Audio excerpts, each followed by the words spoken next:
Ok, benissimo. Okay, here we go. Good morning, everyone. Today it's a big day for us, for our class, because we host two great guests, and the topic will be InnovACTION, and the company that today we are hosting is IBM. And today we start with the introduction of Professor Pietro De Giovanni. Currently is an associate professor at Luis University in Rome, but his career is full of very important universities such as Nova School in Lisbon, Amsterdam, as well as ESSEC of Paris, and of course he's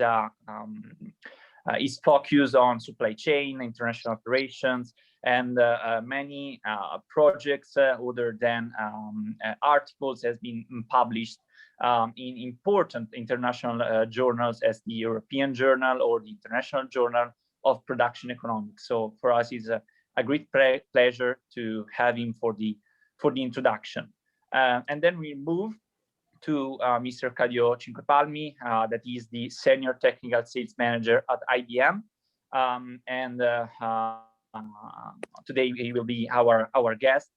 Claudio is a very important manager from IBM. He was focused on supply chain, logistics, production and planning, and then now is a Senior Technical Sales Manager at IBM, focused on InnovACTION, on artificial intelligence, on pre-sales unit, and as well he focuses on the care of very important clients, but as well he managed the business development area, as well the activity of the brand. So today really we have a guest that is internationally well known, and then was also in a very important international project in USA and Paris. Today he will be our guest for the introduction of the topic InnovACTION. So thank you again to Professor Giovanni and Claudio. We leave the floor to you, and again it's a very pleasure for us. Thanks, Martin, and thanks, Pietro, and thanks, Claudio. So it's my pleasure to give the floor to Pietro for an introduction. Thanks a lot, Pietro. Hello to everyone, and thanks to Professor Appolloni for this invitation. It's a real pleasure for me to be with you today and to introduce this very hot topic of looking at what the digital technologies embeds, what they have behind. And this is a mystery. Okay? This is a mystery that allows us to rethink about the processes, to rethink about the organization of functions like the procurement function or supply chain strategies. And now I have been involved in different type of projects linked to digitalization, and to better understand the topic and the machine that, again, the ghost that is behind the machines, I would like to stress three main points today that will be detailed later on, and we will discuss all together those points with a bit more in a vertical detail. The first point is represented by the job that the artificial intelligence does for us. Okay, so the artificial intelligence is connected to the ecosystem. So this is the art of the mystery behind. The digitalization moves forward if and only if a traditional function or a traditional business model is connected to the ecosystem. And where it is connected to ecosystem, then we get information about how the environment is moving forward, how the changes are occurring in the ecosystem, and then we can adjust our company strategies, we can adjust our procurement strategies, we can rethink about our supply chain processes. So the first thing that we are challenged with is really represented by how to connect a physical function to the ecosystem. And this is a very important bridge to be covered, Because without having this bridge, we cannot really get the most potentials and the most powerfulness of a digitalization. Whatever type of digitalization we are somehow analyzing. Well, keep in mind that this, the plans for investing in digital technologies is very generous. Okay, so companies can get a lot of incentives for adopting digital technologies. But since you are the managers of the future, there is one important point to be understood is why should we invest in a certain technology rather than another? Why should we move from a traditional supply chain to a digital supply chain, knowing that the traditional supply chains were working very well? So the secret to be successful in digitalization is represented by studying the technology, understanding the technology, and understanding what type of advantages the technologies gives us. And the artificial intelligence does a job of this kind, looks at the changes in the ecosystem, proactively gives information to managers on how the ecosystem is changing, and then the managers can adjust their decision-making process. And this is the second point that I want to stress today. Now, since many years, the engineering departments at the universities have created for managers and companies decision super systems of several kinds. And those decision super systems were most likely based on internal optimization, say optimization of production processes, optimization of facilities, optimization of supply chain networks, but without looking at a further step, that is the optimization of the entire business model. And the supply chain management nowadays is bringing us the challenge of looking at global supply chains, dynamic supply chains. And the decision super systems are really based on this challenge. Many business units, many facilities located everywhere that must be organized, must be optimized simultaneously.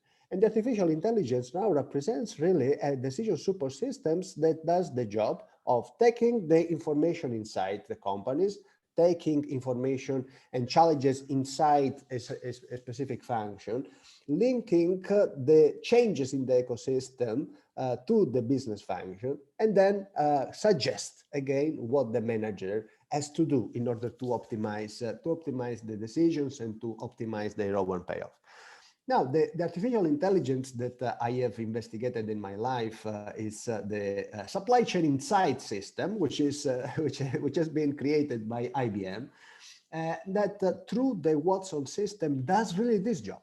That is, I am a manager, I open my computer, and the artificial intelligence gives me some alerts, gives me some information that are linked to something that might happen in the ecosystem and that might change my operations.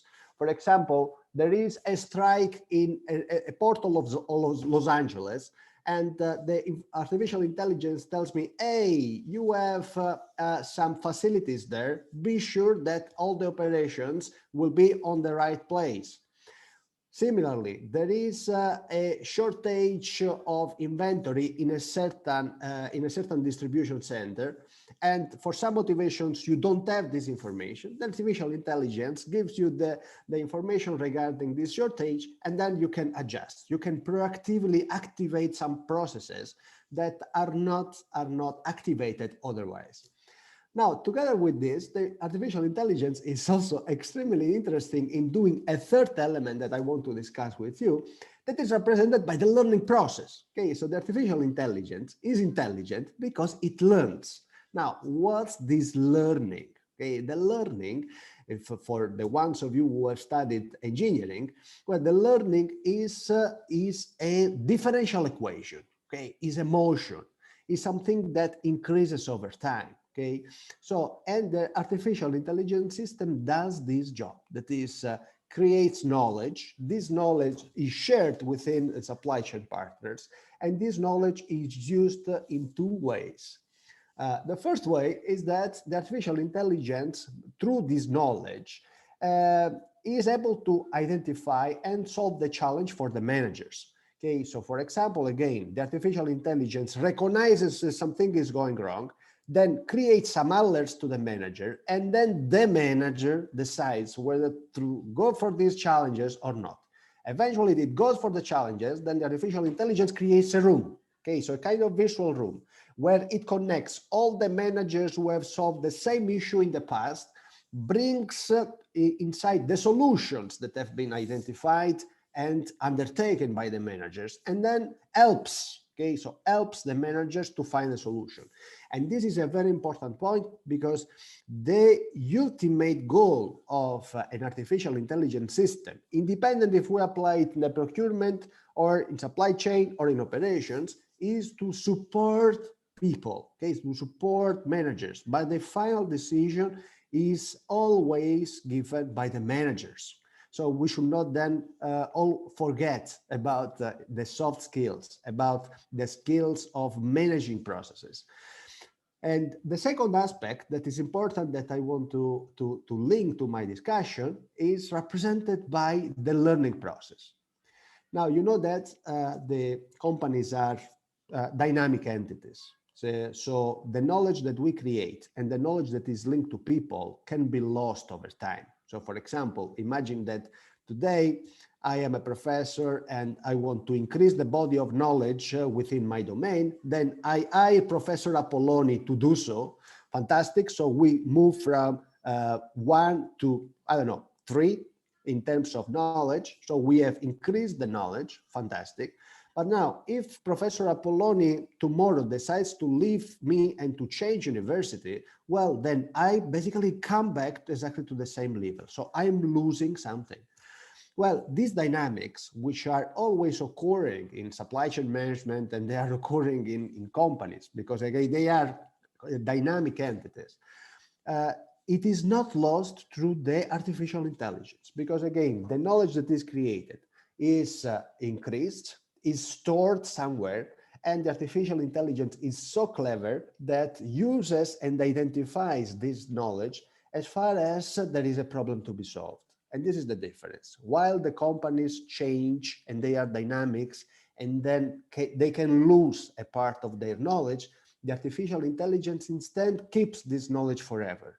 And this is a very important point to be understood, because the knowledge that we create when we do projects, when we explore markets, whenever we engage in relationships with suppliers, is lost for one motivation or another. Imagine when we change information system. Well, we are disrupting our system. Well, if we have an artificial intelligence, the knowledge that we have created over time is kept. It can be used later, and this becomes one of the main assets that artificial intelligence gives to managers, gives to business functions. So then I would close then my introduction to with these three keywords to really highlight the fact that artificial intelligence are proactive.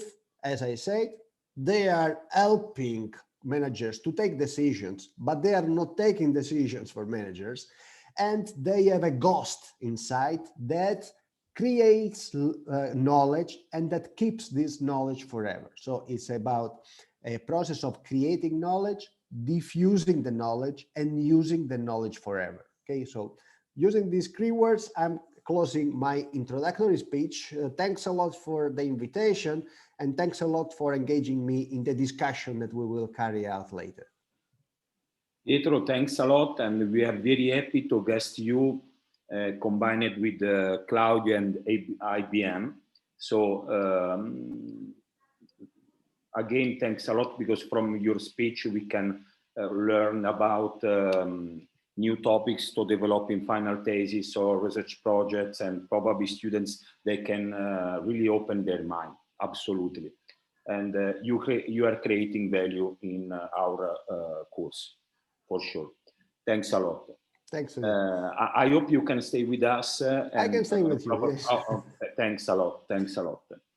So now is the turn of Claudio, and it's my pleasure to introduce again Claudio from IBM.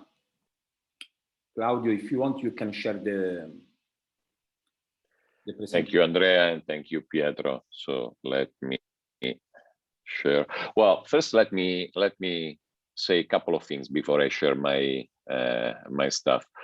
I think, and this is for the wider audience, number one, of course, is a pleasure and a big honor for me to be part of this forum. I think the audience is very lucky. Let me tell you, you are very lucky because of the level of attention, the level of resources that you can get access, you know, through Andrea, through Pietro, and through the wider network that has been shaped around you. So, I mean, I wish I had such a network a few years ago. Great experience and great knowledge sharing, which is, you know, the first point that I want to touch. Now, let me share, this is going to be a journey, so let me share a few things with you.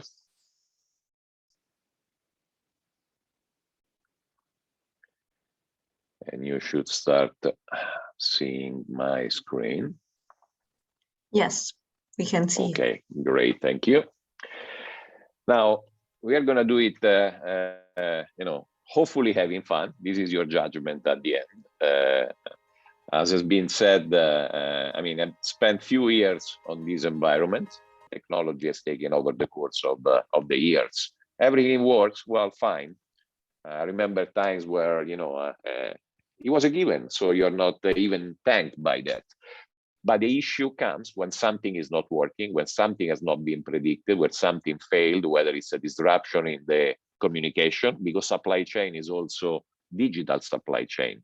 Be careful. I mean, the supply chain and the methodology that you master are key, not only for physical goods, but also for information. There is finally, there is a recognition that there is a convergence between the information and, you know, the goods, whether they are raw material, whether they are spare parts or needed for production, or just to take another extreme, take a bank or take an insurance, anybody who's running either contract, I mean, that piece of information, it's part of a supply chain. It's interesting hearing people in the financial institution talking about pipeline, which is, you know, really a term that for us resonates, but this is where the business is, exactly as the IT. I mean, 20 years ago, maybe I got good memories, maybe even a bit more, IT was a sort of supporting function. And I would recognize the very same path with the procurement and supply chain. I mean, you are supporting the business, you are supporting the operation. Now it's the core. If you look at the enterprises, I mean, this is where the money is and sits, but this is where the business sits. There is no business without supply chain management. There is no business without IT. But again, the supply chain and procurement processes and know-how, which is you, is the master. Technology may help, as Pietro was mentioning, may give you elements, hints, may help you because supply chain technology never sleep. You know, machine learning can, you know, ensure consistency. But again, it's you on the driver's seat. So I guess you know already, but if I can get a bit of an advice, I mean, if you are in love with solution, we have a problem. If you are in love with problem, you know, you will always be having fun and busy. And be curious, which I'm positive you are, otherwise you wouldn't be part of this forum. But this is the key to move on. And if I may, you know, just a little story. I started my career in IBM several years ago. It's more than 30 years. And I think in those 30 years, I mean, it was a different world, out of any doubt. But I think I feel I changed several enterprises and corporations. I started in production. Then I moved to, you know, logistic and production control and planning. And as you have heard, you know, I had several international experience. But the interesting thing is that I entered the IBM and I was assigned for a couple of weeks at the receiving dock where physical goods were received from a manufacturing standpoint. And, you know, I was feeding a robot. I mean, I was opening boxes and putting things in a shelf which a robot was was then handling over to the production line. Then I moved all of the, the step of the production line to realize that, a complex product, in this case, a server or a computer, may be held back by a single safety label, which seems, stupid, but is not. You are not allowed to ship a several €100,000 server if there is not a safety label, or if you are missing a cable. I've seen developing all of the practices of how to interact with the supplier, how to interact with the in transit, how to interact with the pipeline. And that's where, it opened really a new scenario for me where technology was assisting on that. We are gonna try to have these, with pragmatical example, maybe a little story, observation point of what we see and the trends that we see from IBM standpoint in the interaction with clients. So let's start with the small. Claudio, yes. Let's make this forum a bit more interactive. Sure. If you agree.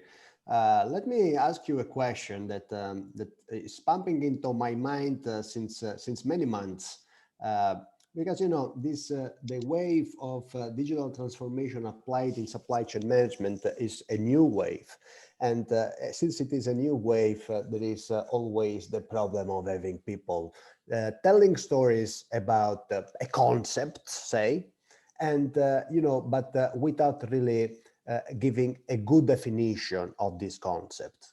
And here in the discussion that we have already initiated today, we have talked about digital supply chain. And instead here, your presentation talks about smarter supply chain, okay? So in your perspective of professional, is there a difference between digital supply chain and smart supply chain? Absolutely, Pietro, and thank you for the question. That's a very good point. I mean, you can do both, but the big difference is that just turning a current supply chain into a digital supply chain is simply, get the process, maybe interconnect some information, maybe run, when I talk about EDI, so connect the vendor, connect the clients or the distributor.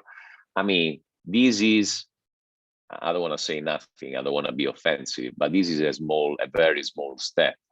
I mean, the value is when you relook at your processes, and we have plenty of examples. Not even we don't even need to talk about pandemic, but let's talk about it. I mean, the black swan, the unpredictable, the delta between what is in the planning and what happens in the execution, the Suez Canal, you name it, a storm. You can imagine anything, but there is always something that you cannot imagine. So that puts again back the attention on the way that you people, the human being, as a matter of fact, in IBM, we like to talk about augmented intelligence, not artificial, because you have a slave, but you are the one designing the process, redesigning the process, and taking the opportunity. In our experience, the smarter enterprises take the occasion and the opportunity to relook at their processes, redesigning that for the unknown. Yesterday, supply chain, I mean, I'm gonna be rude here. Yesterday, supply chain was the minimum possible level of inventory to keep the operation running, whatever it means. So you are a cost center. Today, guys, you have a great opportunity. I mean, I'm thrilled about it. I hope I had it, because you are the business. You are the one challenged to say, I want an ecosystem which is resilient against what? Against anything. Of course, the easygoing is, well, let's put a pile of stocks here and there, and then we are safe, which is not the answer. I mean, your brain is needed to retake a look at the process, plan in the proper manner, know that the unpredictable is going to happen, analyze what is the risk, the cost associated, and the cost of failure. You see, an interesting discussion point with our clients and partner here is that up to yesterday, we were talking about return on investment, a given for you. You want to run something, you know, by what time you're going to have a break even, how much does it cost, and so on and so forth. Now, a significant element in the discussion is what is the cost of the failure? What happens if I fail to fulfill my contract obligation or my customer? And this is a key point where technology driven by you, I mean, I will never stop saying by you people, you know, can make a significant changes. And guess what? This is how the company, the enterprise measure the ability and effectiveness of enterprises like IBM or any other IT, you know, quote unquote supplier. And we feel, I'm going to give you a couple of examples here, maybe more if we have time. I mean, we are bringing value. I'm going to be very careful here. If our people know the processes, if our people are up to date with the university, with the leading edge of the supply chain and procurement processes, well before we can talk about technology, because when we talk about technology, we need to be able to demonstrate that the single piece of technology, number one, does not imply that the enterprise has to, you know, crash whatever they have active, and number two, bring significant business value. Hopefully I gave you, I mean, as I said, I do not pretend to have the answer, but I think this is exactly the scenario that we are operating in. And let me show, and that's a very, you know, very on the spot, I mean, very good question and on the spot. I promise people, you know, we didn't get in agreement with Pietro, but let me show you something and tell me if it makes sense of what we just said.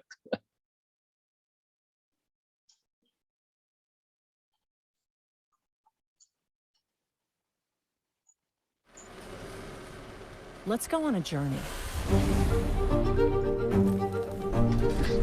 A smarter supply chain journey. A smarter supply chain is built for today and ready for tomorrow. Claudio, I think that we cannot see anything. Built to be resilient. If you want to show something, we are listening. I mean, there is a voice, sorry. Let me check we can the still sharing. see you. I mean, yeah, thank you. Let me. You can see the video? I don't know about the other guy. Yes, but yes, I can you're sharing. Yes, I was Yes, seeing. I can see too. Okay, let me try again. I'm not sure why Pietro is not. Let's see. Or maybe it depends on the connection, I guess.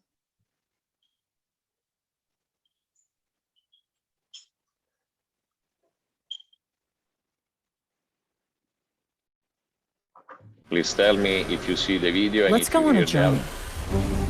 Yes, thank you. A smarter supply chain journey. A smarter supply chain is built for today and ready for tomorrow. Built to be resilient. It can scale to meet new demand, enable intelligent end-to-end visibility, and control costs. Together with AI and blockchain, we can empower you to respond faster to an ever-changing world. IBM Supply Chain connects producers to the consumers they serve, ensures trust and transparency between multiple tiers of suppliers, and delivers a more seamless experience for customers around the world. A smarter business starts with a smarter supply chain. I hope you were able to see the video. Pietro, okay, thank you. So, I mean, what have we seen? Think back to what Pietro and also Andrea were mentioning. I mean, ecosystem. So you got an end-to-end pipeline of information and physical goods where applicable that are moving. Different enterprises, and still, even within a single enterprise, if it has a, you know, a mid-level of complexity, there are different systems that need to talk, that need to be synchronized. There is a planning phase, and then there is an execution phase, and you want to be connected equal real-time visibility. You want to be agile, equal bring in, a new supplier or a supplier which is new just because need to recover something fast in a reliable and secure manner. You heard blockchain, you can imagine, I mean, you know it already, the easiness and the speed and agility in cutting a new contract to an entity which is certified, secure, transact in terms of, cutting order and or paying receiving and paying invoices, and then the process is going. So something happened in the middle, you need to reroute, and this is thanks to augmented intelligence, a specific lot of parts elsewhere. You need to take decision. This is exactly the story I was telling you earlier. When I started, in logistic and production, what we call production control, it would be industrial planning probably today. Daily, if everything works, we were at the coffee machine, okay? But always something happened. When something happened, let me tell you a 45-second story. When something happened, I was called, or my department was in a quote-unquote crisis mode because a shipment was missing and because there was a significant order due, and we needed to, number one, decide where to allocate or where to call back physical parts and or information or services from some other location, deciding which of the many orders that we had outstanding we were fulfilling first, so allocating whatever the supply available, and then maybe a decision based on profitability, based on priority. I mean, I had to query, and I'm not kidding you, maybe 10, 15 different systems. Some were online, some were run batch. I needed to go back to my ERP demand planning figure. I needed to understand what was missing, and I was at the core of the decision point. Not an easy spot, because when you get outstanding order to be shipped, you were challenged. What the heck is happening is the best thing that I can remember. We need to ship that order. The client is busy, or we are shipping a server to an hospital. Okay, but I was in the command and control situation. I need to query several systems. I need to call several suppliers and maybe logistic people to take an informed decision. So now technology helps you, because data can be mined, can be pulled in a process view, regardless the fact that there may be 15 different enterprise and 25 different systems, which each one holds his own view of the truth. But until you have it in the process, you cannot make informed decision. As Pietro was mentioning, technology can be allowed to take some decision. This is more automation than artificial or augmented intelligence.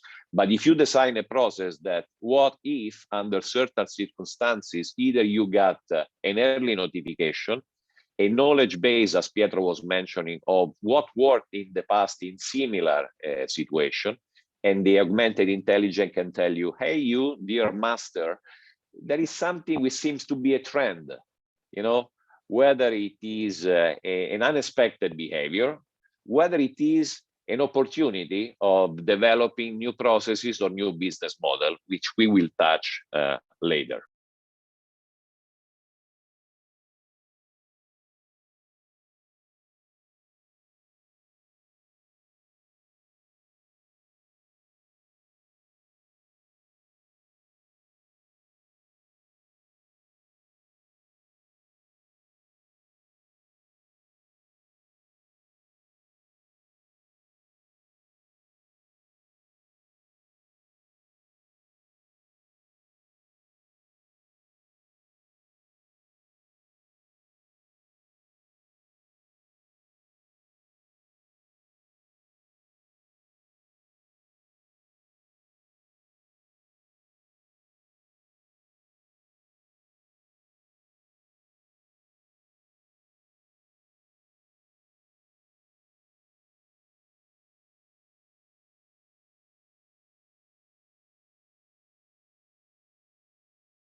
about the ability, we mentioned and took a deep dive on the sustainability of the supply chain in the previous course.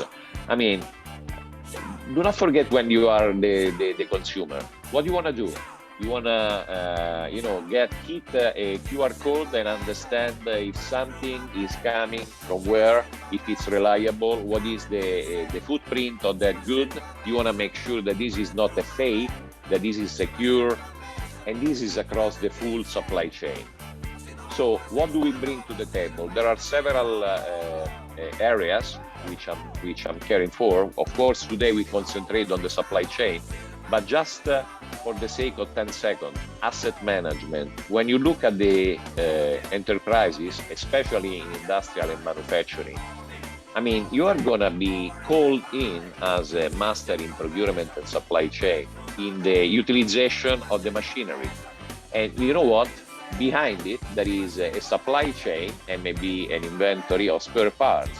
And at times, in my experience, you will be called by your process to decide if you want to allocate the spare part to the machinery to do something, or think aerospace and defense, since we talk about European Space Agency.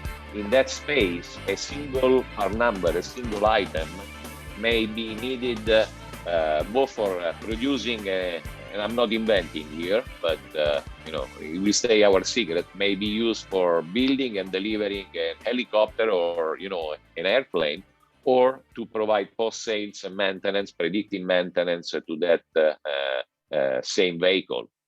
I mean, if you multiply that by the thousand of parts that you may hitting in your daily activities, you realize that technology can do something for you. Okay. Pretty quickly, this is our statement and our mission. I don't want to talk about IBM, but I want you to concentrate on a couple of things. I mean, our mission is to be able to deliver for the enterprise selected and focused application that bring AI in an environment that bring value and can be quickly integrated with the current operation. And you see, supply chain is at the core of that. Supply chain, remember, please, of the physical good and of the information.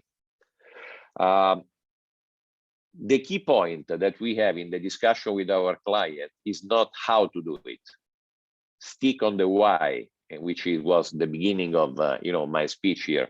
I mean, if you got a clear idea and or objective of why you want to do it, well, then the how you can master and patrol and leave it for the IT specialist or the partner that you choose to. Now, I'm not going to comment that thoroughly, but if you take a look at the supply chain box, I mean, the discussion, the interaction that we are having with our clients when we bring value to them are, guess what, on saving hold inventory, thanks to the optimization. This goes back to Pietro's point.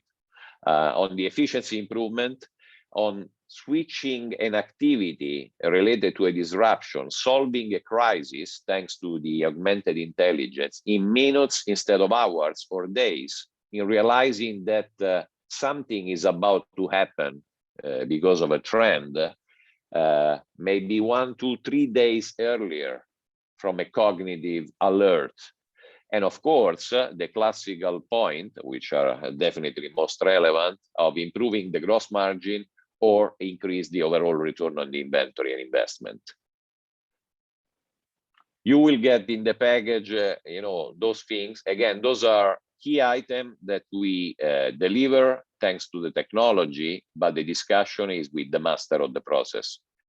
And I think I will pause for a while, just for any interaction, and Pietro, feel free to step in. But there is one key point. As I said, the last time we talked about, we made a game, sort of a joke about the donut economy, and that's why we started with breakfast in America. So we keep, playing and fiddling around with coffee, which I had, and donuts. But remember, at the core of that is the process that you patrol and design. Technology is an enabler. And I will pause for a while now.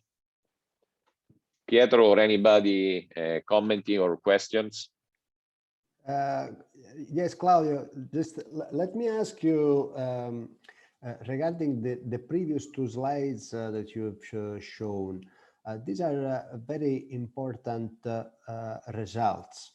And I would then ask if you have somehow a kind of business report, or I don't know, something like that, that you have written inside IBM that could be shared with us, because these are extremely important performance indicators that you're showing here, that really gives us an evidence of how the technology helps the supply chain to improve. And it will be extremely interesting for managers to look at this, let me say, this dashboard that you are displaying in these two slides, to figure out whether the technology is needed. Okay, so imagine, for example, that I don't have issues, right, in I don't know, saving inventory cost. Okay, so I don't need it. Okay, so maybe I say, okay, maybe this technology can help me in other domains, but not really here, really here. So if you have a business report, it will be extremely interesting to have a look, and then the question. Okay, so this is a question. Then I have a question. So the question is that so these are all benefits that you have identified, and then these are wonderful evidence on the business analytics. And then the question that I have is, in your professional experience with the implementation of AI, or if you want, the transformation of a supply chain from a physical to a digital, what are the most important challenge that consultants and professionals have to deal with in order to make the supply chain really transforming from physical to digital? You have mentioned some in your 45 real life experience. So it would be good if, maybe you have it later, I don't know, but it would be good to understand the real challenges that we have to face, right, when we really want to implement this digital technology. The presentation that you are making gives us the output, which is fine. Yep. But there is an entire process that probably we need to better understand. Yeah, absolutely, Pietro, and thank you for the question. Number one, yes, we try every time that we build what we call a success story or a customer story, to lay out what is the, is basically twofold. Either there is an issue, which is the easiest for us. I'll be honest. I mean, if a client has a problem, you enter with a discussion with a specific objective. Like in Pietro's example, if somebody has an issue with the cost of held inventory, well, that's a very specific area. I have to confess that the most challenging and interesting one are the ones where you are going with the client in co-designing new processes to capture new market opportunities. And I'm going to give you a few examples on that, especially because they would turn exactly what I was saying at the beginning. Your role, the role of the supply chain or procurement manager, into a change agent, which is in the leading seat. And I'm going to give you a couple of examples, and we will provide some material also after the event, trying to address what Pietro was asking. Sketched examples. So out of the wood, there is a theme, as we probably touched at the beginning, of a business-to-business interoperability. So one of the elements or the issue and or the opportunity is, dear IBM, I want to be able, and we discovered that again in a co-design model, I want to be able to onboard a new supplier in a trusted manner in 24 hours and have a e-contract signed within. You start to hear blockchain behind it. You start to hear interoperability from different systems. So a network of trusted supplier with trusted transaction. So this is, I would put it under an umbrella of agility. I want to be able to identify, onboard, and transact in a secure manner with trusted suppliers, not only the one of my network. It's easy to understand when you have a crisis or a shortage, you need to react. And that goes back to the way that you design not only the supply chain, but also the enabling IT infrastructure behind it. Another example, which, look at the from left to right as a sort of, again, pipeline, end-to-end, from raw material supplier to maybe intermediate supplier to the enterprise, which has multiple sites, multiple production and or warehouses, and multiple third-party logistic and multiple clients of different manner. So blockchain can go across the whole enterprise, bringing trust, transaction, and they are reliable. The other element is the inventory visibility across those end-to-end process, which helps you making decision, informed decision, and a sort of automation. The other thing is the knowledge base that Pietro was mentioning, another element. So I want to be able, to understand earlier if in fact I'm facing or I'm heading into a crisis mode. What are the implications? What are the priorities? What are the elements that can be? I mean, all of this information exists in the enterprises. Maybe some are within different systems. Some need to be pulled, as I used to do, making a phone call or talking to the supplier or talking to the logistic. But the value here is to have them all together and ready for you to take decision and act. Another example, e-commerce. Everybody, even before the pandemic situation, is used to buy things on the e-commerce. Well, part of our proposition is the order management. So the ability to handle the end-to-end order from the customer, but also what you may not know, there is artificial intelligence and augmented intelligence and machine learning in deciding if I'm shipping your order, which is built on multiple items from the same warehouse, or from picking calling back stock from different stores. And this is a combination of the optimal level of stock that I want to maintain in the warehouse and or in the single different store, and or the cost associated with the optimizing the cost of logistic, and or the cost or the risk associated because I committed to deliver in 24 hours and I want to keep it. So that's another example of the level of intelligence. We call it, a cognitive fulfillment optimizer. And of course, the visibility across the overall supply chain, even of physical good, including the geolocalization, checking that the delivery happened, that is trusted, and the transaction associated with that is another element that technology can assist. So I know a lot of things put on the table, trying to address, and as I said, we will provide also additional material which hopefully are helpful for you. Pietro, I hope I address your point to some extent. Yes, thank you very much. I mean, your answers are extremely helpful for me to better understand the entire world of supply chain and artificial intelligence. Indeed, I don't want to take the position of asking too many questions. I mean, I think that we can also ask the audience to eventually raise any question that is related to what you are now mentioning. Sure, absolutely. Claudio, there is a question in the chat. I don't know if you prefer to discuss it at the end of the presentation. You decide, Martin. We are open. If you think it's the right moment, let's take it now. Okay, we can ask Virginia if she prefers to read it, or otherwise I can do it. Can you hear me? No, maybe you can. Yes, I am we can. Okay. I don't know what happens with my camera anyway. I am a poor professor of law, so that's why becomes the question. You are welcome, Virginia.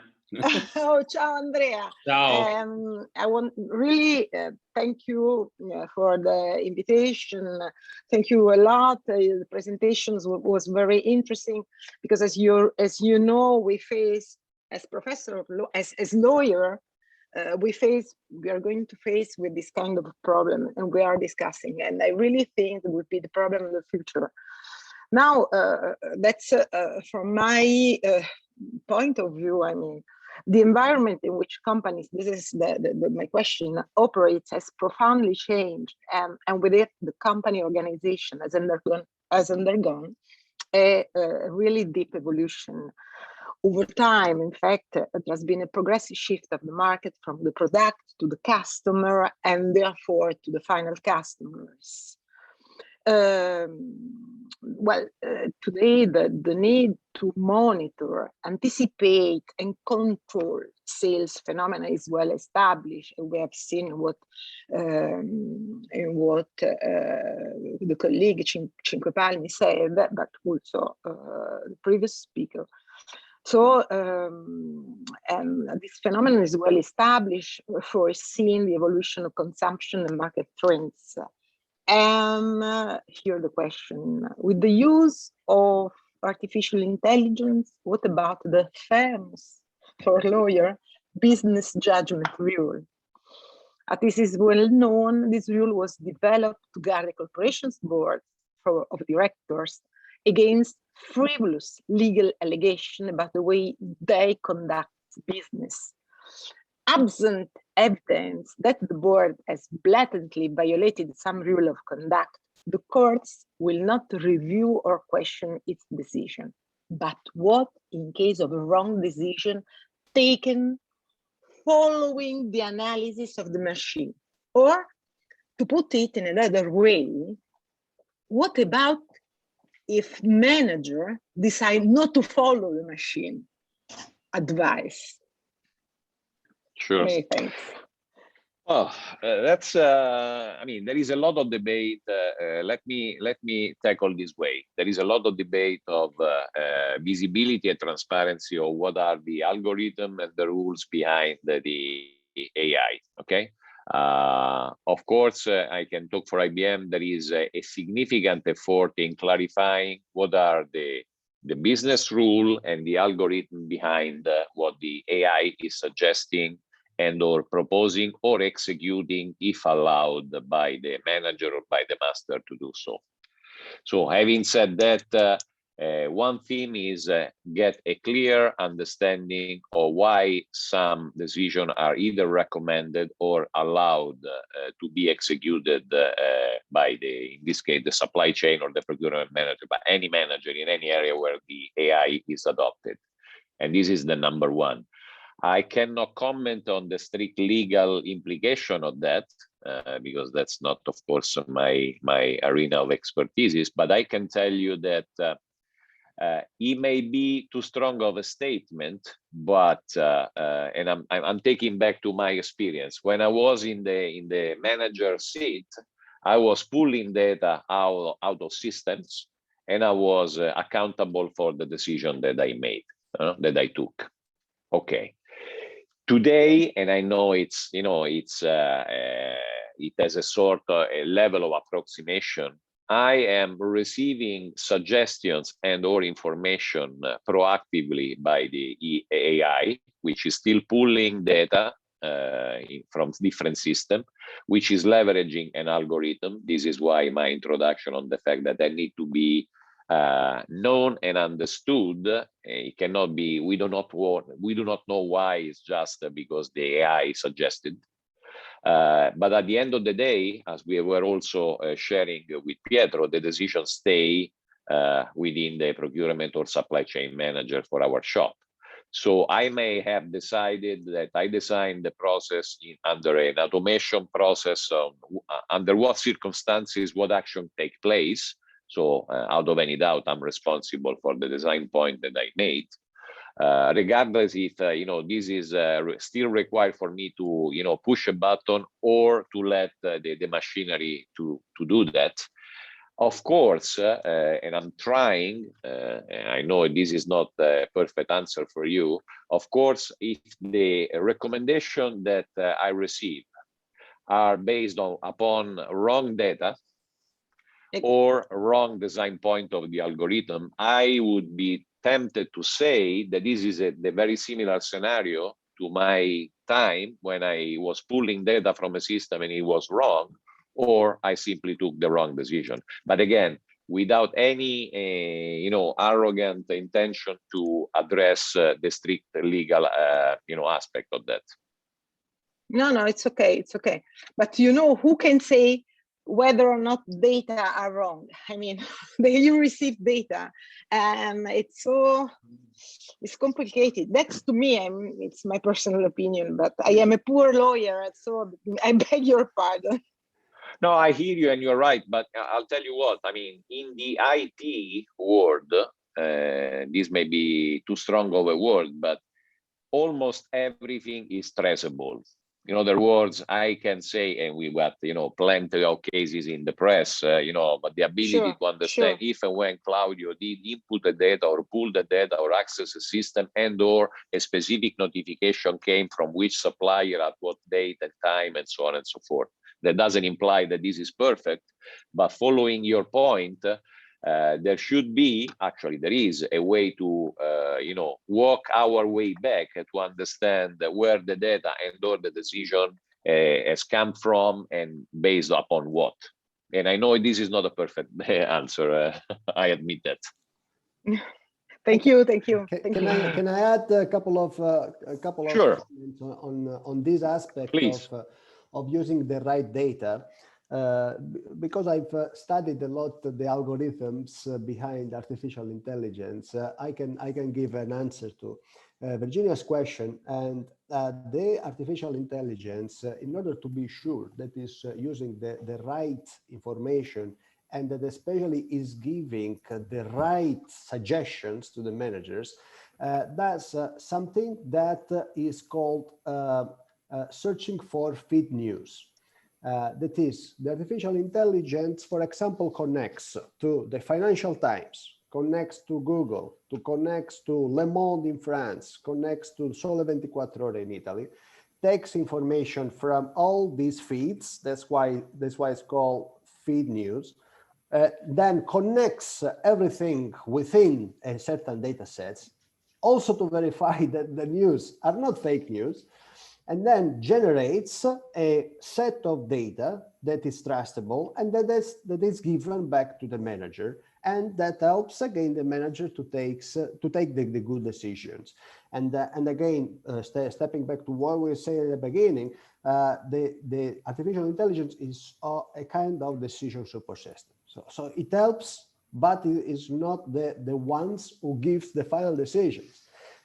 For example, imagine that, again, you have a news that is coming from all the sources around the world saying that there is a strike tomorrow in a port of Los Angeles. Okay, so fantastic. The artificial intelligence gives you information and says, hey, instead of sending the container by a boat, since there is the strike in the port, send it by plane. Okay, fantastic. What the artificial intelligence is doing? Well, it's trying to prevent as much as possible your operational performance, then your delivery time, your customer satisfaction, and so on and so forth. But at the same time, the artificial intelligence can forget some other elements. For example, it can forget that we are also a sustainable supply chain, and that using the plane is in a way much more expensive from an environmental point of view than using the boat. Okay. How can we communicate to artificial intelligence that we are also a sustainable supply chain? Well, we have to embed within the algorithm that we want a suggestion that also takes into consideration the environmental elements of a certain decision support system. Okay, so then it is the developer and then the supply chain manager that decides eventually which types of algorithms should be written. The second element that I would like to comment, if Claudio gives me the possibility, I don't know how many slides you have left there. I hope I'm don't worry, let's think on the interaction. Go ahead. Much of your time. Beg your pardon again. Beg your pardon. The other thing that I want to again to answer to Virginia's question, that is very well fitting with the entire domain that we are exploring today, is the legal aspects. And that's why, and I don't want to defend IBM because IBM is here today, but because this is true. That's why the artificial intelligence is complemented by the blockchain, because the blockchain does exactly this job of taking the regulations, taking the laws existing in different countries, existing in different industries, and connects everything within a contract that is not different of traditional contracts. The elements of the contracts are exactly the same, but it becomes smart contract because as far as one of the suppliers is not doing exactly the job that he's supposed to do, he doesn't get paid. Okay, so that's why it's smart. So then the artificial intelligence is complemented through the blockchain, really to get rid of all these legal aspects that are behind and that it's difficult to manage manually. So Claudio was mentioning some type of manual activity that he was doing in the past in order to get rid of some challenges. Well, this is a job that now the blockchain is supposed to do. And that's why the blockchain helps and supports the artificial intelligence within the job that it's supposed to do. So I hope that I complemented what Claudio is saying previously. No, yes, of course. Just the last word, because as you know, lawyer, they talk a lot. We are... But of course, there is plenty of things to say on this topic because, okay, I will not monopolize the discussion. And again, I beg your pardon. It's very interesting to me because I studied the artificial intelligence as a mean to control market, customer, and to influence, you know, the choices of people. So under another point of view, which imply a lot of also ethical aspect, legal and ethical aspects. And I won't deny, of course, the usefulness of the artificial intelligence. If you think that also in the justice environment, more and more courts go to rely on the artificial intelligence. That's true, especially in the United States, but also in Italy, where there are some districts like Brescia or in North anyway, that they are using the artificial intelligence, of course, because speed the process of obtaining a judgment, of course. Yeah. So, and Virginia, thank you about that. Well, now three quick comments because once again, your question. I will never talk again. I will never talk again. No, don't worry. Promise. Don't worry. Well, okay. So I need to add another comment. Number one, but I cannot shout. I married a lawyer. So I know what you're talking so you about. know exactly the problem. Yeah, but I cannot be stating that loudly, number one. Number two, I think you have read or you should be reading Sabina Guzzanti book, 2119, La disfatta dei sapiens, because that gets exactly where you are talking about.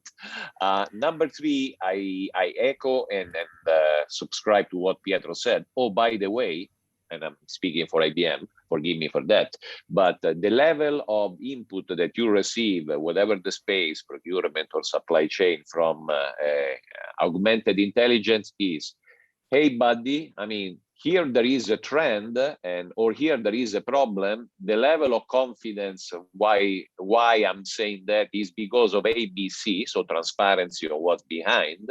And I let you decide whether to investigate. I would suggest that based on your past experience, so that seems really a loyal term, since it worked last time, based on this data point and with this level of accuracy and confidence, I'm recommending that you do or evaluate A and B. And guess what? The point that Pietro made on blockchain is exactly what I'm about to show you now. So let's see if, we got a pretty much on spot. Let's hope that the technology is assisting. I think it all starts from the smell. Opening up a bag of coffee and getting that first whiff. You're intrigued, you want to understand it, and once you start on that journey, you can travel the world through your cup of coffee.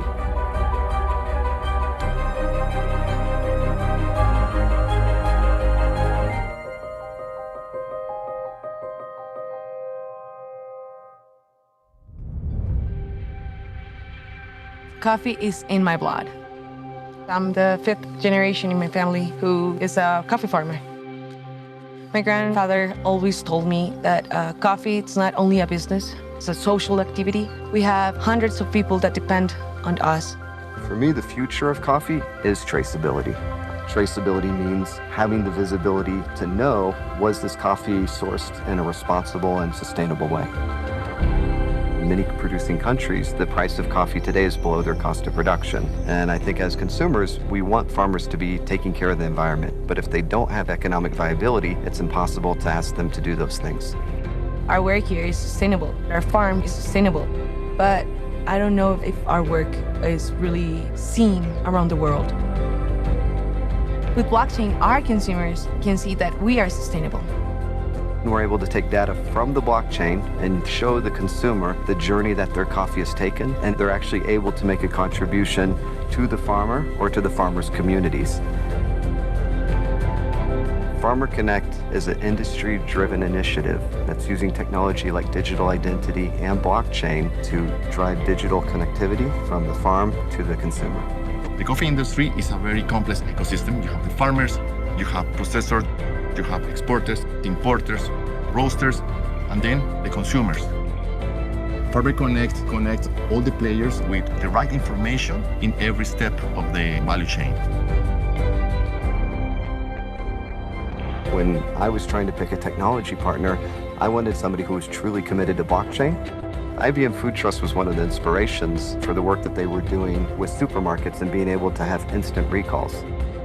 Food Trust had already been proven, so it accelerated the speed at which we could get to a production blockchain. At the same time, knowing that we have IBM behind us, the support of the predominant company in blockchain allows us to engage consumers in a more meaningful way, and they know that their data truly is going to be secure. The world is changing. The only way we can continue is by getting the support of the industry. We have a unique opportunity to provide to the consumer a new, enriching experience, which is going to grow the entire coffee market and benefit everybody.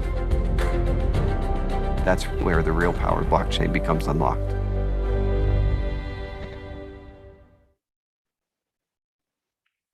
So, one thing that I want to mention, because I think I didn't earlier, remember that there is also the other flow, so from right to left, the reverse logistic, whether it is, returning something, calling back something, whether it's in food, some of the adoption use cases, you won't be surprised that, blockchain is pretty much in the consumer good, in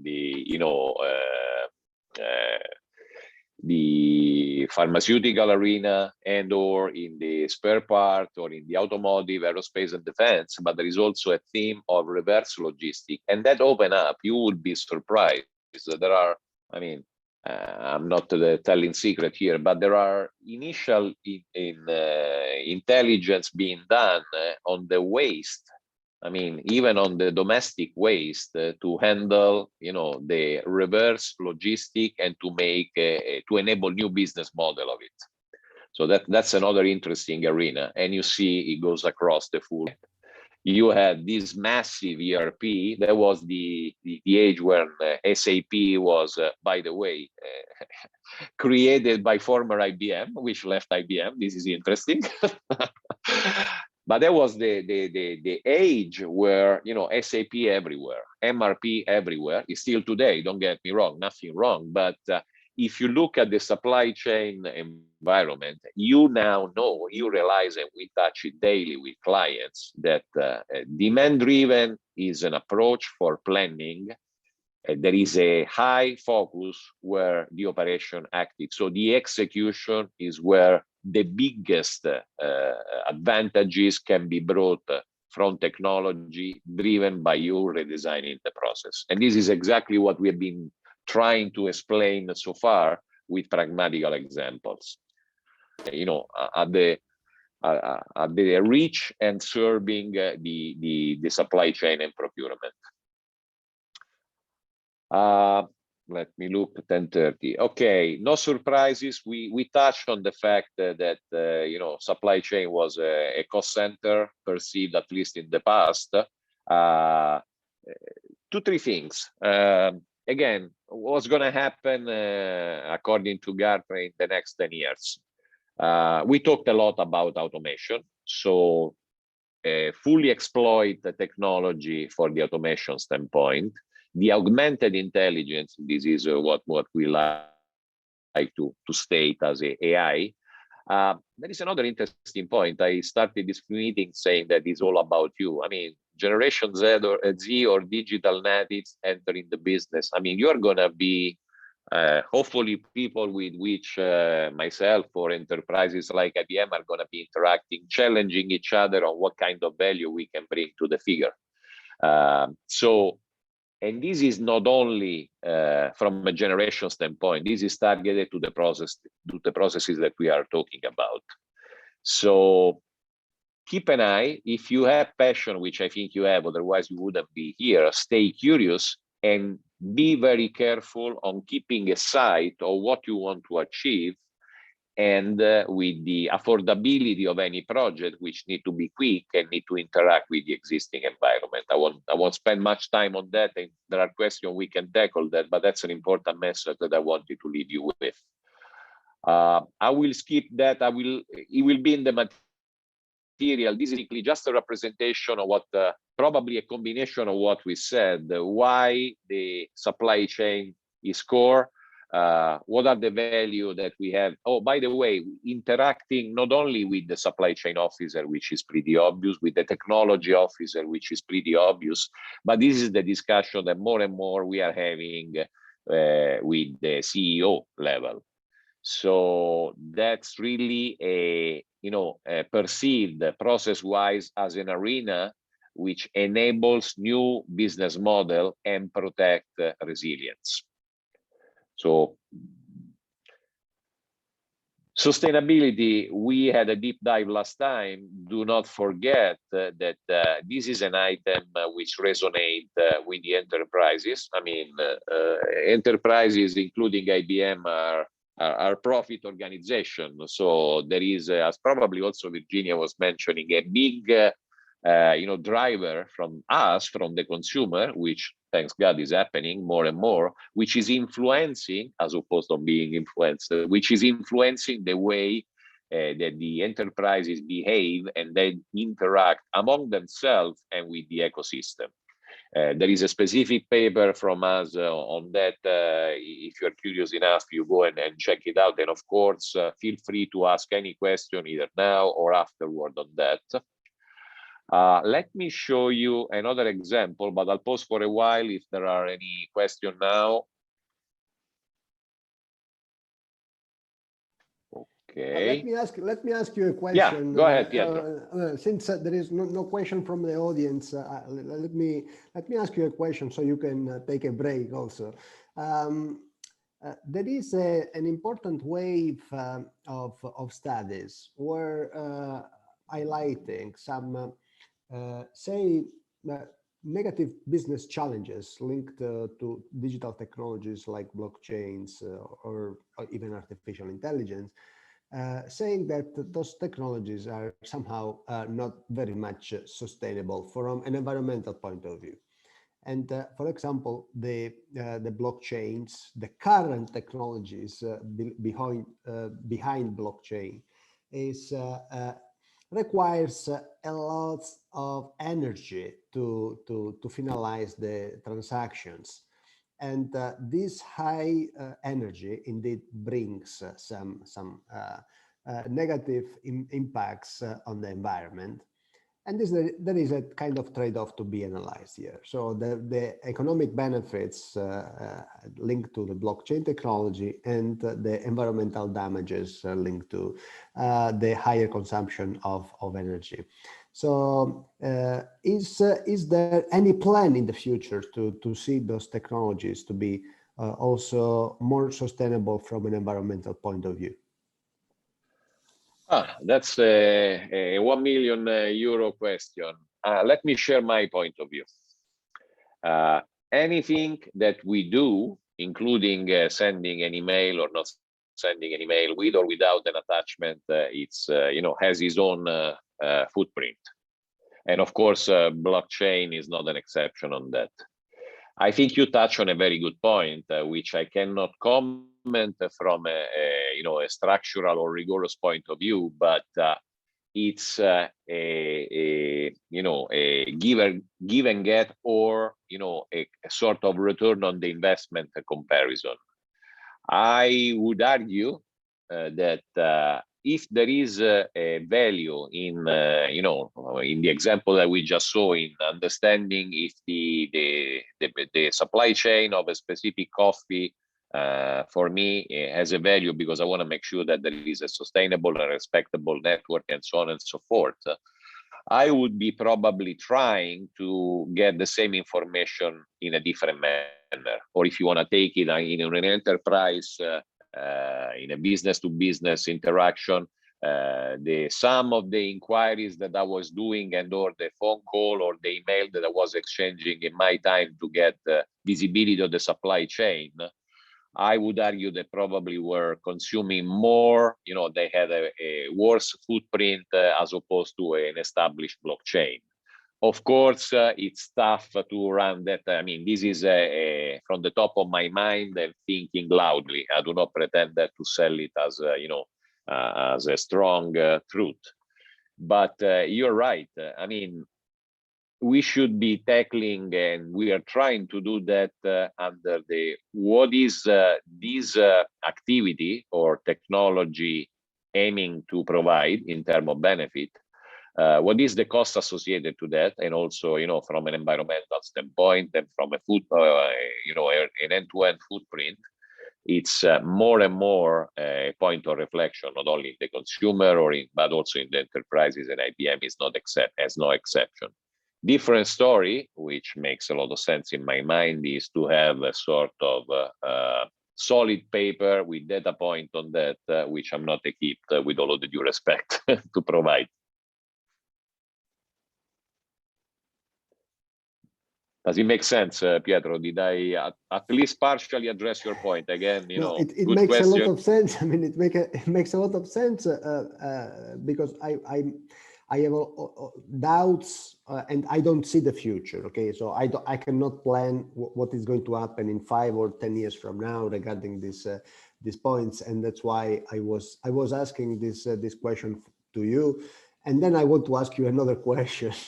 So there is an issue with this combination AI blockchain. It's a wonderful combination, and I can see some business models that are going to get down because of this combination. And the first thing, because I teach operations management is in my life, so the one of the most important thing that I cannot see anymore in the future is the ISO certifications.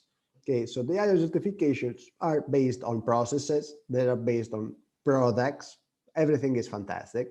But now, by using this combination of artificial intelligence and blockchain, I can basically get rid of the certifications, meaning that I have to go to all these associations and I have to say them, hey, close, because now I will be using my AI and blockchain.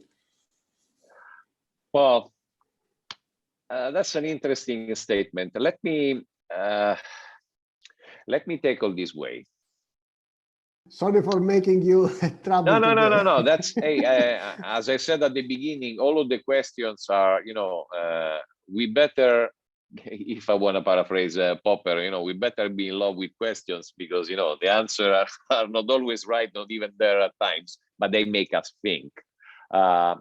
Number one, on the earlier on the blockchain, let me make one comment. I think I see a risk, one risk. We were talking about it a few days ago, especially when we are talking to large enterprises, with few exceptions where it may make sense. I think aerospace and defense, or where there is a significant risk. Everybody wants to build his own blockchain, which is a contradiction and vicious in terms, because blockchain by nature should be, to the extreme, one, reliable, open, and not for everybody. There might be, like in the army, in the military field, whatever, there might be few exceptions, but the risk, even more for the footprint, is that, you know, if everybody builds his own blockchain, we got no blockchain at all. I mean, this is a private network, it's not a blockchain. So that's, and by the way, it's wasting a lot of, you know, as a significant footprint, but that's one story. On the rest, help me out. Help me out with your second question. What do you see from an academic point of view? Because I want to compare and contrast with what we see with the enterprise. I mean, I can tell you my ideas. My ideas is that there are some business functions and some applications, some routines and procedures that must be completely rewritten because now we are adopting digital technologies. The only fact that we manage transactions by using blockchains, or that we use the decision super systems of AI or cognitive AI, or I don't know, smart blockchains or smart supply chains, it means that the procedure through which we have to take a decision changes. And then we have to write the routines. We have to write the way we exchange with our managers, with our partners. So everything will change. So everything must be rewritten. And this is the challenge. So we don't know when we have to rewrite. Well, no, and that's a very good point. Again, thinking loudly, the two extremes. There are things which are differently enabled thanks to AI or blockchain. And I would say, my point of view is that on them, the very same ISO, maybe slightly modified or updated, will apply. Because in other words, if yesterday, my time, I didn't have a lot of automation or blockchain, but there was a process, and you know, I conducted and I was subject to audit. So the basic rule is, okay, you show me how your process is designed, where is documented, what it aims for, who's responsible for, how do you measure, how do you make sure that if there are non-compliance, you capture them, review them, and provide a root cause analysis, a truly root cause analysis, and corrective preventive action. I mean, this is, forgive me for that, this is my ISO in 30 seconds. So when I look at this kind of audit applied with different process, maybe enabled by different technology, I shouldn't expect a significant difference in the philosophy or in the theory, if you know what I mean. Of course, there are different toolings and different enablers, but that's just, you know, again, an enabler. There gotta be somebody who designed the process. If it's AI based, that we discussed with Virginia, there gotta be transparency and clarity and all of the rest. When it gets to, you know, to the other extreme, a completely different enabler, which is, you know, switching or completely changing the business model, you're right. You know, I do not see the future either. I might expect, I would be tempted to see that we will see a new ISO methodology specific for that field. So as opposed to your, you know, your statement, worrisome statement for people which are, you know, making their business on certifying and driving the ISO, I think they will be seeing more business if they stay up to date. And for what we are discussing today, that implies that they know, and most of them do, but that they know the core process modeling with this team. Otherwise, they are perceived without value. So let's see if we can completely switch gear not only from from a sector, but also from a technology enabler. Let's see.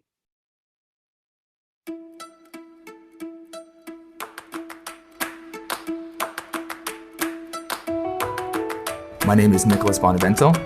I work at Anheuser-Busch Labatt Breweries of Canada, and I'm the EDI manager. Our supply chain is a little bit complicated sometimes, and part of the reason we've gone to the supply chain business network with IBM has been an effort to reduce that complexity, standardize and centralize things where we can, and find solutions for the instances where we may not be able to standardize or we may not be able to centralize and be agile in how we handle all of our various types of trading partners. So what makes BTI special to us and useful for us is how it puts power back in the hands of business users and the owners of business processes who might not be technical people at heart, and we don't expect them to be. Ultimately, what we want to see is a paradigm shift to manage by exception, right? We want to be managing our business by exceptions, not be touching every single transaction if we don't need to. If BTI can be that tool for us to build that logic and that intelligence in our transactional lifecycle, then that's really a next step, and that's an incredible opportunity to drive efficiency and get so much greater effectiveness out of our teams, which have limited time and resources. It's really efforts like this that we need to invest in and we need to see grow. So it's something I find very exciting, and I really have high hopes for what BTI anomaly detection can do for us. So I think that should ring a bell. Number one, he said BTI, sorry about the acronym, is Business Transaction Intelligence. So AI applied in a brewery. So, it's not what you would expect. It's not Leonardo or Fiat in a brewery. Business Transaction Intelligence powered by AI. He said, I want to put the business user in control. They do not need to know about IT. They do not need to do what I did. I'll tell you a joke. I still remember the acronym of the transaction that I had to plug in the system to pull the existing inventory of the transit. It was AKL1FR, which means nothing. But, after the 10,000 times you do in a day, it sticks. It's like a tattoo. So what he's saying is that thanks to the I'm going to use a word, sorry for the non-Italian, but also the Italian will not know what I'm talking about, the sarchiapone, which is forget about the IT. This was a joke that goes back to the year 70 or 80, I guess. There was a comedian. So it's a non-existing word. Forget about, well, even Siri told me, non ho capito bene, I didn't understand. So this is interesting. I got Siri technologies running against me. But, you are talking to business people. You want to give to them, provide to them proactive, relevant information or trend thanks to the AI. They know nothing about the IT. They do not know. You better do what IT can do for you. But in this example, this is exactly the value. And by the way, have you noticed at the beginning, I'm an EDI manager. EDI is a 50 years old technology. It's sending information over a telephone line. Let's put it this way. You know what? The technology has significantly changed, but what we are saying is that the information is the core. This guy is not measuring or having value from the beer that he moves, but from the transaction intelligence, which means order, which means invoices, reconciliation in transit. So this is exactly why I'm excited about this job, and I hope you are too. This is the place where you want to be in my mind, and I think you are very lucky for what I said at the beginning. So let's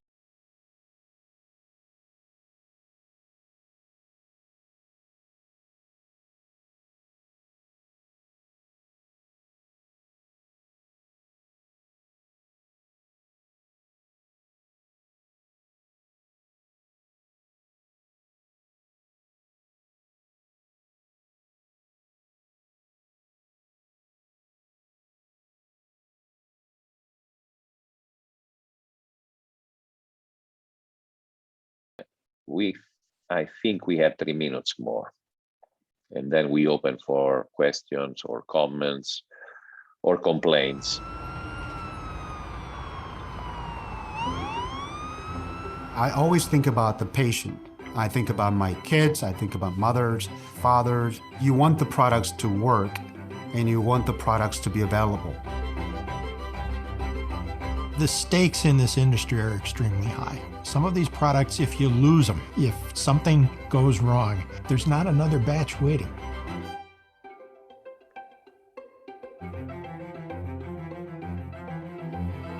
Transporting temperature-sensitive pharmaceutical goods is no easy task. Now, because of COVID-19, in the deployment of the world's largest feat of vaccine distribution globally, people are starting to realize that there is an actual process that needs to happen.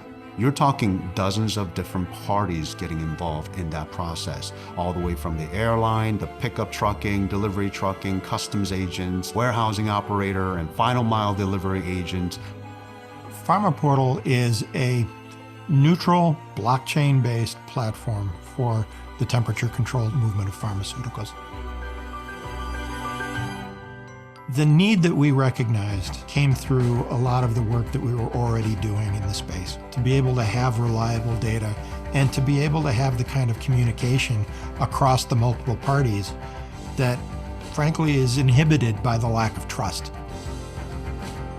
There's a statistic that nearly 30% of worldwide vaccine distributions do not really go to the final patients at the end because of the product issues and challenges in the supply chain. You need partners who understand how to handle this properly. We chose transparent supply because IBM's leadership in blockchain is something that is ahead of everything else, not just technologically, but in terms of its adoption and how many people are using it. So instead of having to build something from scratch, we're really taking something that already is proven, that is scalable, that is global. It forms bridges to insights, to communication, understanding timestamps, temperature trends, but beyond that as well, it's able to provide accurate information all across the supply chain. Now, we can actually make our decisions faster and then accurately when we can collaborate with all different parties and being able to actually fight off the counterfeit threats. That's just gonna bring the quality up, cut the cost down. What we're doing, it goes beyond just moving products. We are connecting people with life. Ultimately, the goal is less drug loss, less patient difficulty, and less impact to those who need the medicines that we're moving.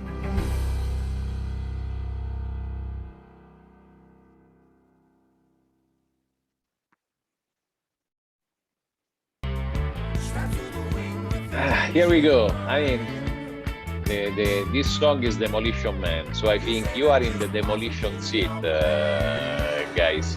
I think you have the greatest opportunity to change things because of what you know, because of the network that can sustain you, and I mentioned about Pietro, Andrea, because of the insights that you can gather. And if you know, at any time, at any moment, I can be of help, myself or IBM, I'm happy to do it. But then I'll shut up because I want to open for questions and or comments of any kind. Just you know, I think I'm convinced about it even more because I know what kind of path you are following. I mean, do not forget that it depends. I mean, everything happens for you. It's not that you are there, you know, and something happens around you. So take a decision. I would encourage you to make a reflection if you didn't do already, because between what you like, what you are good, what you are paid for. I mean, look, envision your career and work on it. And if at any time I can help, I'm more than happy to do it. And with that, I will shut up and ready for questions and comments. Grazie Claudio. Thanks Claudio and Pietro. I think this is the time for the questions. I don't know, Marty, if there are some questions or probably... Not in the chat for anyone who is interested. Yeah. Actually, if I may, I want to make a question. Fulvio first, okay? Go ahead, go ahead. No, Arianna first. Sorry. No, it's better Fulvio. Maybe it's better. Okay. Okay, so I go. So the question is related to the consultancy industry.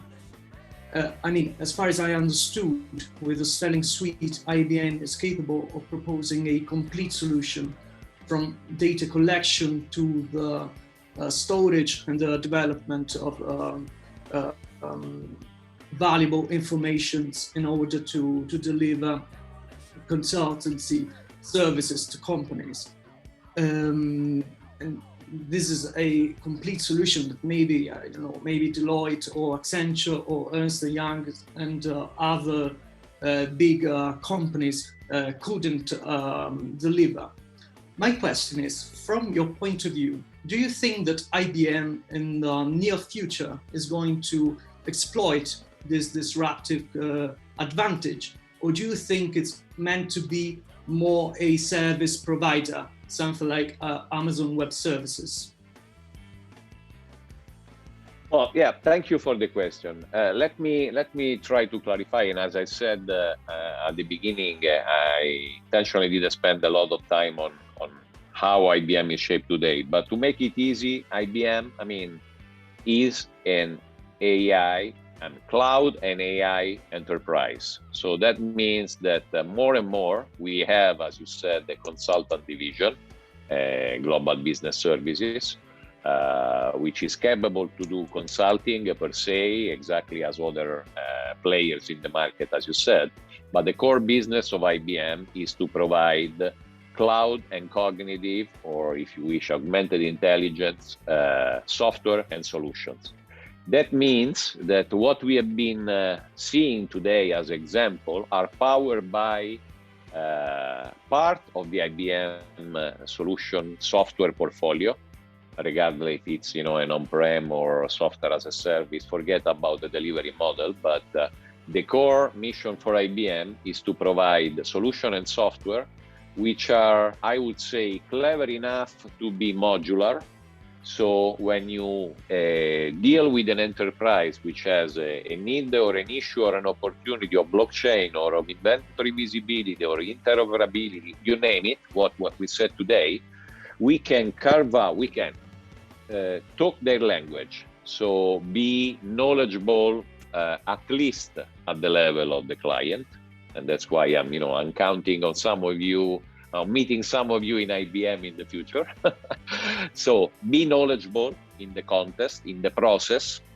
Of course, know your solution, but that is instrumental to carve out the small module or combination of module, which can be quickly and effectively be integrated in the existing processes and information technology of the client, to deliver the KPI and or the result and or the financial result that we agreed upfront.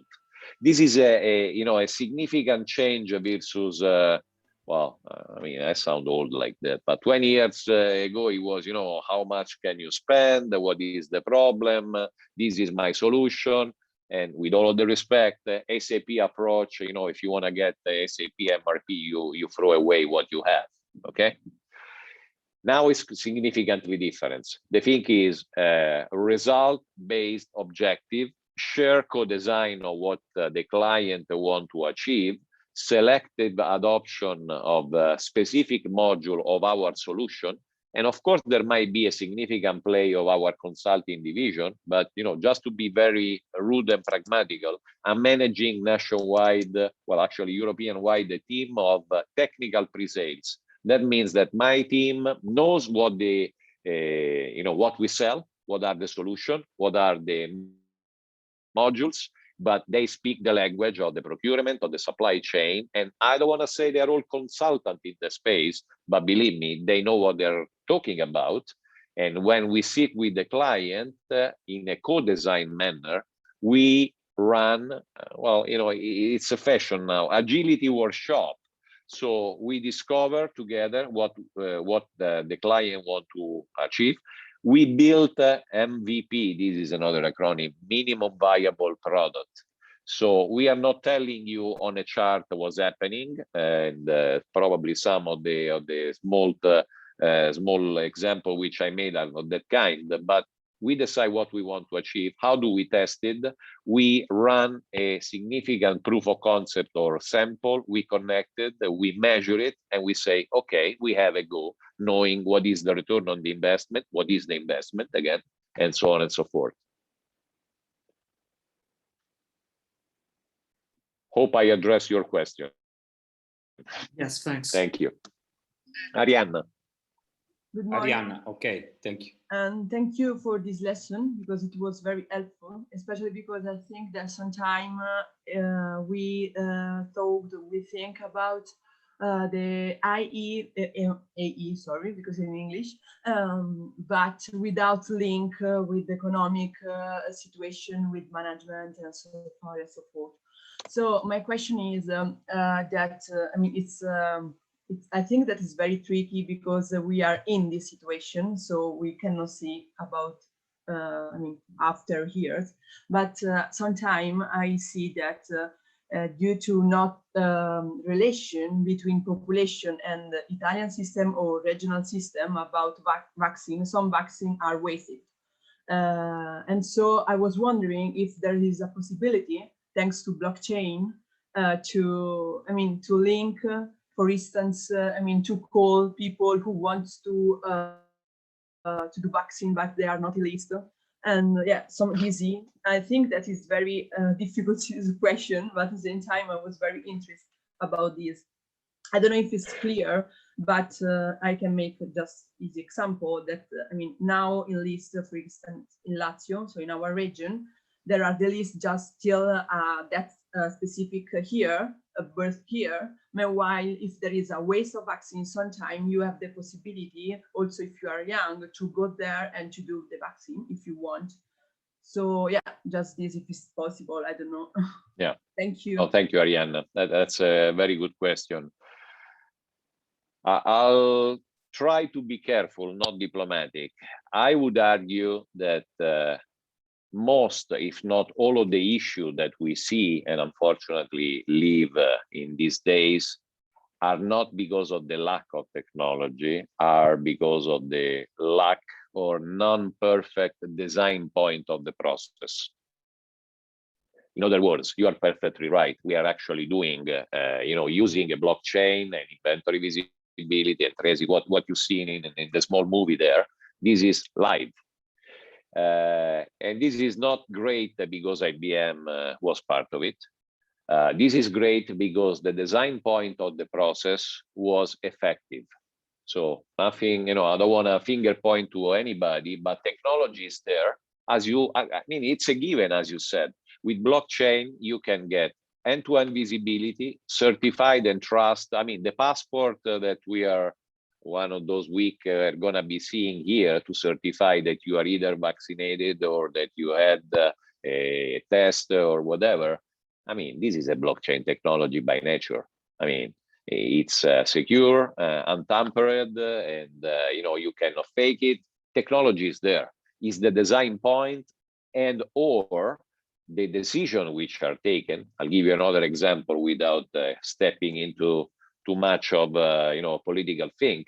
It's your decision as a manager of the supply chain whether you want to run on an open blockchain infrastructure, whether you want to allow the citizen to just nominate themselves to get the vaccine or to get an appointment online and then follow through. Technology is there.